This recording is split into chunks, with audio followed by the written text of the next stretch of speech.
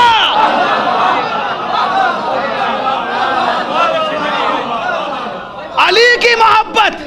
اب پھر آپ کے سامنے قول رسول جو اکثر دیکھیں, میں کوشش یہ نہیں کرتا کہ بہت ہی نئی اور عربی کی ایسی عبارت آپ کے سامنے پڑھ دوں کہ آپ یہ سوچ کے داد دیتے رہیں کہ داد دے دو ورنہ پبلک یہ کہے گی سمجھ میں نہیں آیا.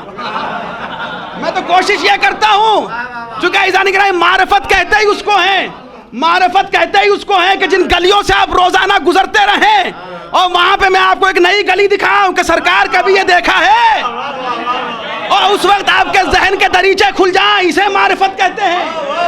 نئی بات پڑھنے کو معرفت نہیں کہتے. سرکار نئی بات پڑھنے کو تو نالج میں اضافہ, انفارمیشن میں اضافہ, معلومات میں اضافہ کہتے ہیں. معلومات اور ہے, معرفت اور ہے, علم اور ہے, عرفان اور ہے.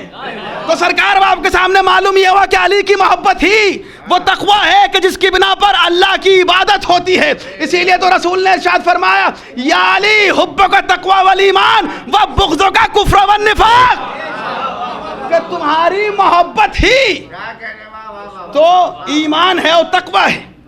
مسلسل گھڑی پہ میری نظر ہے, یقین مانیے میں جتنی تیزی سے چل رہا ہوں آپ کو اس بات کا بھی اندازہ ہے. لیکن عزیزان گرامی ایک معیار میں نے آپ کے سامنے بنایا, چونکہ اللہ سے قریب ہونا, کامیابی کا معیار یہ ہے جو اللہ کا دوست بن گیا وہ کامیاب, اور جو اللہ کا دوست نہ بن پایا پھر خاک ہے ایسی زندگی پر. کیونکہ ظاہر سی بات ہے کہ جس نے اشرف المخلوقات بنایا اسی کو نہ سمجھ پائے, اسی کی دوستی نہ اختیار کر پائے تو کیا فائدہ. اور ایک اور معیار قرآن مجید بتا رہا ہے, اور پھر یقیناً آپ کو سن کر کے اپنے اوپر ناز بھی ہوگا, فخر بھی ہوگا, اور مقام شکر میں سجدہ شکر بھی بجا لائیں گے کہ پروردگار تیرا شکر کہ تو نے ایسے گھرانے میں پیدا کیا کہ جہاں ذکر علی ہوتا ہے, کہ جہاں ماؤں نے اپنی آغوش میں ہمیں علی علی سکھایا ہے, علی علی پڑھایا ہے, علی علی بتایا ہے, ہم علی علی کرتے رہے, اللہ کے نزدیک پہنچتے رہے, اللہ کے نزدیک پہنچتے رہے. تو عزیزان گرامی اب ایک اور معیار قرآن نے بتایا, چونکہ ایصال ثواب کی مجلس ہے اور دنیا یہ سمجھتی ہے کہ ہم ایصال ثواب کی مجلسوں میں موت کی بات کرتے ہیں, موت کا تذکرہ کرتے ہیں. یقیناً ہم کرتے ہیں, لیکن کرنے کے بعد جتنا یہ تذکرہ موت ہوتا ہے اتنی زیادہ علی سے ملاقات کی تمنا بڑھتی جاتی ہے. تو معلوم یہ ہوا کہ کہنے کو تو تذکرہ موت ہے لیکن حقیقی طور پر یہ تذکرہ حیات ہے, یہی زندگی کا تذکرہ ہے. تو عزیزان گرامی اب یہ قرآن مجید بتا رہا ہے کہ معیار قرآن مجید ہمیں دے رہا ہے کہ موت کی حقیقت کیا ہے, موت کا معیار کیا ہے. اب ذرا سن لیجیے, چونکہ کل کے دن کو یہ نہ کہہ دے کہ آئے تھے اور جوش میں خطابت کر کے چلے گئے, تو آپ کے سامنے تھوڑا سا میں قرآن بھی سنا دوں, کیونکہ کل کے دن کو یہ نہ کہے, چونکہ یہ بھی ایک بڑا وائرس چلا ہے کہ قرآن سے دلیل دیجئے, قرآن سے بات کیجئے, سرکار قرآن سے ثابت کیجئے. اب دیکھیں اس موقع پر مجھے خطیب الایمان علامہ طاہر جرولی تابصرہ کی ایک بڑی خوبصورت بات یاد آتی ہے, جب وہ کہا کرتے تھے کہ پروردگار انہیں کروٹ کروٹ جنت نصیب کرے. ان کا ایک جملہ یہ ہے کہ جب لوگوں نے ان سے کہا کہ قبلہ یہ قرآن سے ثابت کیجئے, وہ قرآن سے ثابت کیجئے, اہل علی کی یہ فضیلت قرآن سے ثابت, حسن کی یہ فضیلت قرآن سے ثابت کیجئے, حسین کی اس بات کو قرآن سے ثابت کیجئے. ایک مرتبہ انہوں نے کہا مسلمانوں سنو, 1400 سال سے ہم اہل بیت کو قرآن سے ثابت کرتے چلے آئے, 1400 سال سے ہم اہل بیت کو قرآن سے ثابت کرتے چلے آئے ہیں. اے مسلمانوں اگر ہمت ہے تو اہل بیت ہٹا کے قرآن ثابت کر کے دکھاؤ.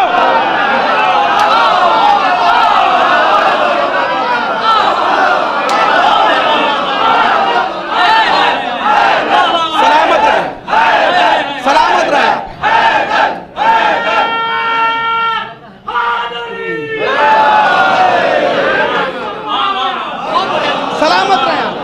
آپ کو کوئی غم نہ دے. اس انداز سماعت کو مولا برقرار رکھے, ہماری نسلوں میں برقرار رکھے. 1400 سال سے ہم اہل بیت کو قرآن سے ثابت کرتے چلے, لیکن ہمت ہے تو قرآن کافی ہے کا نعرہ لگانے والوں ثابت تو کرو اس قرآن کو بغیر اہل بیت کے. لیکن سن لیجئے, خدا کا شکر ہے ہم اہل بیت کے ماننے والے ہیں, ہم نہیں قرآن کی بات کریں گے تو کون کرے گا؟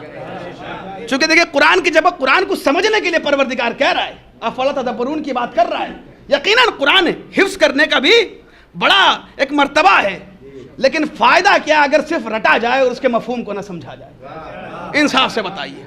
اب عزیزان گرامی, ایک معیار اور تقوی کا اللہ کی دوستی کا قرآن دے رہا ہے. قل یا ایھا الذین ھادوا, اس آیت کو آپ کم از کم ہفتے میں ایک بار تو ضرور سنتے ہوں گے جمعہ کی نماز میں, اور اگر نہیں سن پاتے ہوں گے تو عزیزان گرامی مستحب ہے کہ شب جمعہ اور جمعہ میں اس سورہ کی تلاوت کی جائے. تو کم سے کم اس ذریعے سے اس تلاوت کو, اس آیت کو آپ ضرور سنتے ہوں گے یا پڑھتے ہوں گے, چونکہ عزیزان گرامی یہ فرش اعظم میں یہ بھی سکھاتا ہے کہ جب مومن سے ملو تو حسن ظن کے ساتھ ملو. چونکہ ہمارے یہاں پھر ایک معاف کیجئے گا, میں کسی پہ طنز نہیں کر رہا ہوں, چونکہ معاشرے کے حالات ہر جا کے دیکھتے رہتا ہوں. ایک بات یہ بھی دیکھیے, جب کوئی فرش اعضاء کو چھوڑ کے زیادہ نماز کرنے لگتا ہے نا, عجیب بات ہے کہ دیکھیے جب خلیفہ کو چھوڑ کے عبادت ہوئی ہے, اللہ کے بنائے ہوئے خلیفہ کی بات کر رہا ہوں میں, اس عبادت نے تکبر پیدا کیا ہے. اگر یقین نہیں ہوتا تو خلقت آدم کو دیکھ لیجئے. بھائی پروردگار نے جب آدم کے پتلے کو بنایا تو سامنے والے نے کیا تکبری تو کیا تھا. وجہ کیا تھی؟ اس اللہ کے بنائے ہوئے خلیفہ کو چھوڑ کے عبادت ہوئی. تو آج بھی جب یہ ایسی عبادتیں ہوتی ہیں تو فوراً یہ کہا جاتا ہے کہ بھائی آپ کیا نماز نہیں پڑھتے, کیا مجلس ہی کرتے رہتے ہیں ہر وقت؟ نے کہا یہ کون سی نماز ہے پہلے یہ بتائیے جو آپ کو اس طریقے کا سوء ظن سکھا رہی ہے؟ یہ کون سی نماز ہے جو آپ کے اندر تکبر پیدا کر رہی ہے؟ چونکہ نماز کا تو مقصد ہی ہے کہ انسان کے اندر بردباری اور انکساری پیدا ہو. مسئلہ یہ ہے کہ آپ ڈائریکٹ پہنچے مسجد تک, دروازے کو چھوڑ کے آپ رسول تک پہنچنے کی کوشش کر رہے ہیں. تو عزیزان کرام, یہاں اس آیت میں خداوند کریم کہہ رہا ہے قل یا ایھا الذین ھادوا ان زعمتم انکم اولیاء للہ من دون الناس فتمنوا الموت ان کنتم صادقین. کہ یقیناً یہاں کلام یہودیوں سے ہو رہا ہے, لیکن آپ بہتر جانتے ہیں قرآن مجید میں کئی مرتبہ خداوند کریم کا جو انداز گفتگو ہے وہ یہ ہے کہ کلام خاص ہے اور اس سے مراد بھی خاص ہے. مثلا آیت تطہیر ہے, کلام خاص ہے, اس سے مراد بھی خاص ہیں, اہل بیت ہیں. کئی بار ایسا ہوتا ہے کہ کلام ہو رہا ہے لیکن اس سے مراد عام ہے, وہ ایک معیار دیا جا رہا ہے, کرائٹیریا دیا جا رہا ہے, ایک سٹینڈرڈ دیا جا رہا ہے کہ جس کے ذریعے سے لوگوں تک پیغام پہنچ جائے. کبھی ایسا ہوتا ہے کہ آپ اسکول میں ایڈمیشن لینے کے لیے, کسی کالج میں ایڈمیشن لینے کے لیے گئے, آپ لائن میں کھڑے ہوئے ہیں اور جو پرنسپل تھا وہ باہر نکلا. اس نے باہر نکلنے کے بعد کسی لڑکے سے یہ کہا کہ بھائی ہم جو آپ 90% لے آئیے, ہم آپ کا داخلہ لے لیں گے. بات اس لڑکے سے ہو رہی تھی, ایک خاص طالب علم سے, ایک خاص اسٹوڈنٹ سے بات ہو رہی تھی کہ آپ 90% لے آئیے, ہم آپ کا داخلہ لے لیں گے. جو پیچھے لوگ کھڑے ہوئے تھے انہیں یہ معلوم ہو گیا بھائی 90 لے آؤ یا ایڈمیشن مل جائے گا. بھائی بات تو آپ سے ہو ہی نہیں رہی تھی, بھائی بات تو ایک خاص طالب علم سے ہو رہی تھی. کہا دیکھیے بات اس سے ہو رہی تھی لیکن جو معیار بیان ہو رہا تھا وہ عام تھا. اسی طریقے سے اس آیت میں بھی خداوند کریم کلام کر رہا ہے یہودیوں سے. قل یا ایھا الذین ھادوا, اے میرے حبیب ان سے کہہ دو یہودیوں سے, ان زعمتم, اگر تم گمان کرتے ہو, تمہارا یہ خیال ہے, انکم اولیاء للہ من دون الناس, کہ اگر تم اللہ کے مقرب ترین بندے ہو, اللہ کے دوست ہو, یعنی پھر بات وہی آ گئی کہ اگر تم اپنے آپ کو متقی سمجھتے ہو, پھر آپ براکٹ میں ڈال کے اس کو سالو کیجئے. اب یقیناً چونکہ وقت کو دیکھتے ہوئے ہر چھوٹی چھوٹی بات کو میں بیان نہیں کر سکتا, اور یقین مانیے اس وقت چھوٹی چھوٹی بات کو بیان کرنا بھی یہ 2 مہینے 8 دن تک جو مجلسیں ہوئی ہیں پھر عزاداروں کی توہین میں بھی شمار ہوتا ہے. چونکہ 2 مہینے کے 8 دن کی مجلسوں کے بعد اب گنجائش نہیں رہ جاتی کہ چھوٹی چھوٹی باتوں کی وضاحت کی جائے. چونکہ آپ ایک بہترین سیمسٹر گزار کے آئے ہیں تو ہر بات بڑے خوبصورت انداز سے آپ تک پہنچ رہی ہے. اب تو خدا کا شکر ہے الحمدللہ گریجویٹس ہیں آپ لوگ, 1442 کے, تو الحمدللہ. تو عزیزان گرامی بڑی توجہ کے ساتھ اب یہاں کلام یہودیوں سے ہو رہا ہے. کیا کہا, ان زعمتم, اگر تم یہ سمجھتے ہو تم اللہ کے دوست ہو, فتمنوا الموت ان کنتم صادقین, تو موت کی تمنا کرو اگر تم اپنے دعوے میں سچے ہو. اب جو میں نے آپ کو مثال دی تھی